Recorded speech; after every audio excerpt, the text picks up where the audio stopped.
companies being nationalized by the United States government, and all the bills now go to the American taxpayer. I don't see how anybody who's a professional in the stock markets, analysts, economists, could have missed it.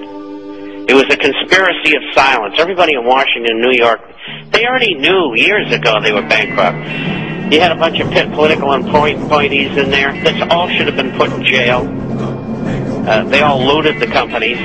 Even more egregious is the fact that professionals who were managing money for pension and profit-sharing plans, retirement plans, mutual funds, they were buying the stock of Fannie Mae and Freddie Mac over these last 4 years without any financials. There's a thing called fiduciary responsibility and suitability and the prudent man rule.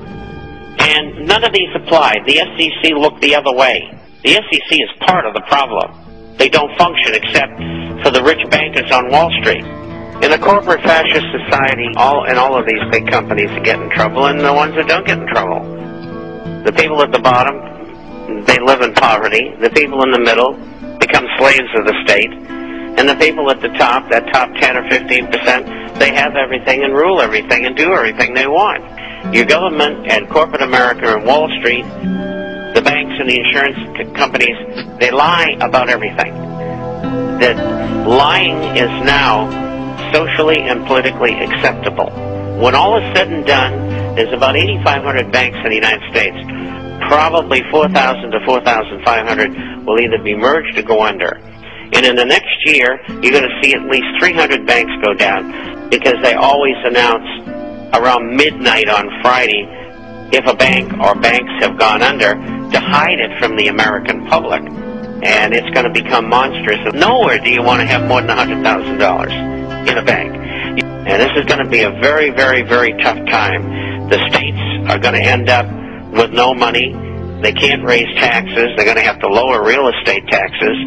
And the revenues have fallen out dramatically, and they will continue to do so. The states are going to be laying off people. They're going to be cutting back on services. It is not going to be easy, and it's not going to be nice. The power behind government, which is Wall Street and banking, will continue to do what they want to do. They're in a box, and they can't get out. Most of the people who go into the executive office don't have a clue about anything economic or financial, and they're politicians, so it's not their function.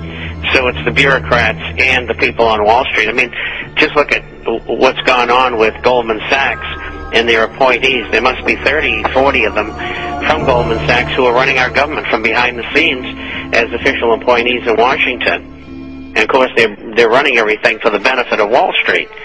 And that's got to stop. The manipulation of markets has got to stop. We have to have a Congress that will react to these kind of things. The American people should not be looted. And what the power behind governments is up to here is that they want world government, and the only way they can get people to accept that is by bringing them financially to their knees. And they know that it's not going to work.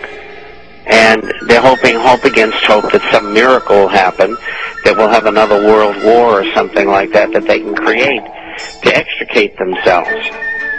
And this has happened before. The problems that we have are systemic. They're not going to go away. They have to be fixed. The only way they can be fixed ultimately is with a depression. And it will come. And in the meantime, we're going to have hyperinflation, because the Federal Reserve is creating money and credit at a rate, and has been for over the last 4 years, of an average of probably 14%. And that's not going to change. And on top of that, they're creating trillions of dollars, either by raising money through bond auctions by the Treasury, or by making money out of thin air by the Federal Reserve.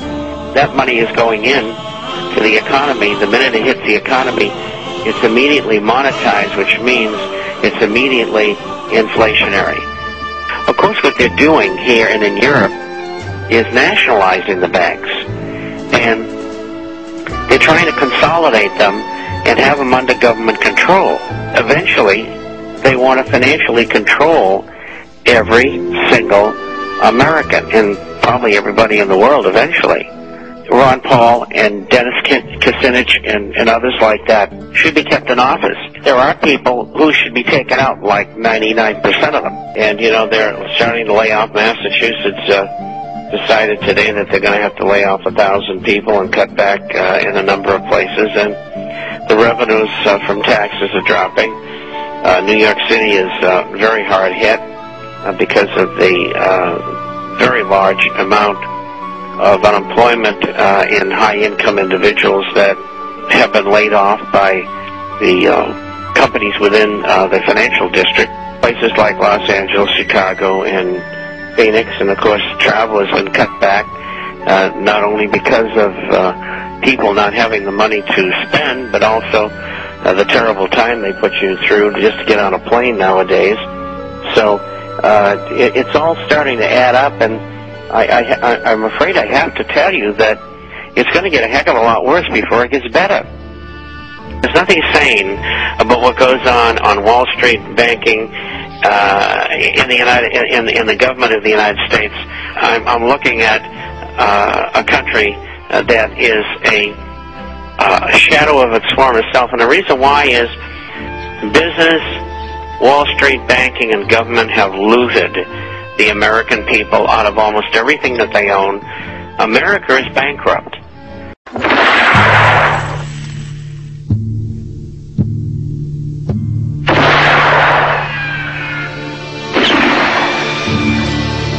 'Twas a dark and evil day that I was born.